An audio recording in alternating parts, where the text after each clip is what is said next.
สบายทุกคนตอนนี้คือมารุ่นใหญ่นี่อันนั้นอยู่หัน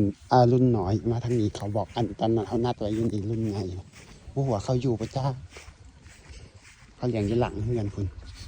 ตอนนี้เขาจะไปหนองบอลอยู่ทางหลังเฮือนอยู่พุ่นนะทุกคนบอลที่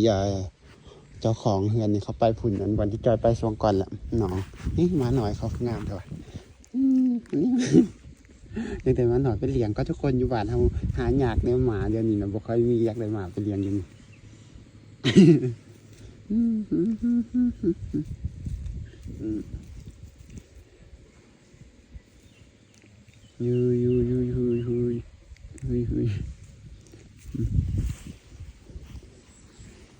ในใจสีถากระเจ้ามากันนี่ทุกคนใจเอาอยู่นี่มันอันนี้เขาขายกิโลละ150,000บ้างนะอันนี้เขาขายแบบมันรุ่นเอาใหญ่แล้วเขาขายกิโลละ150,000กิโล150,000ดิทุกคนนี่นะจะเอาจากโลแบบประมาณ10 โลพอบอกเพราะว่าจะอาจจะเอาเมื่อบ่ได้เพราะว่าจะใช้รถจักรเหมือนทุกคน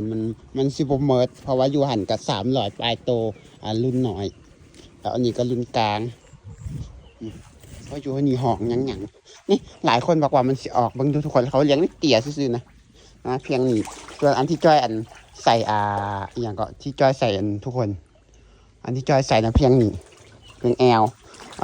อันที่จ้อยใส่ตะนางแต่ตะไคร้เขียวนะแต่อันนี้ว่าไงมันจะเพียงการขาซื่อๆแต่ว่ากบมันก็อยู่ได้เสยมันบ่ออกเลยเตี่ยซื่อๆนะเขาบอกว่ากบมันบ่ค่อยมีนะว่าอันจิมาเธอมีอันโตบ่มีอันอย่างก็ทุกคนนกมากินนะมีแต่แมวมาลักกินขนาดบวกปิดขนาดบปิดมันมีแต่แมวมาลักกินแต่นกแถบบ่มี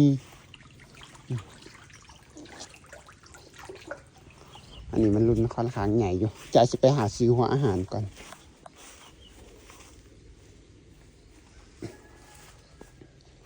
อันนี้มัน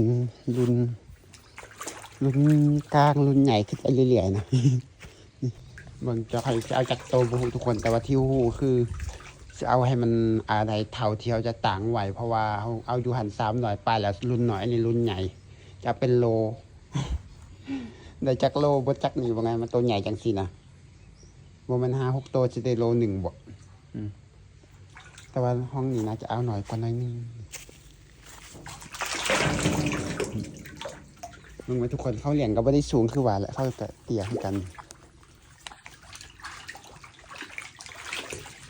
คันตัวใดใหญ่เกินก็ออกก็ได้บอกไอเลือกอยู่น้องให้เด้อยู่น้องก็มีลายตัวน้อย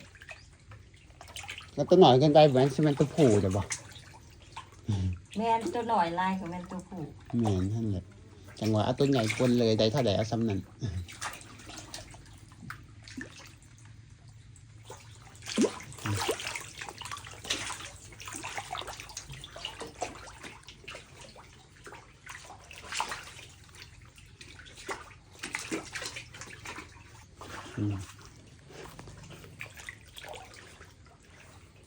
ตัวใดตัวแม่มันใหญ่ไวเด็ดเนาะ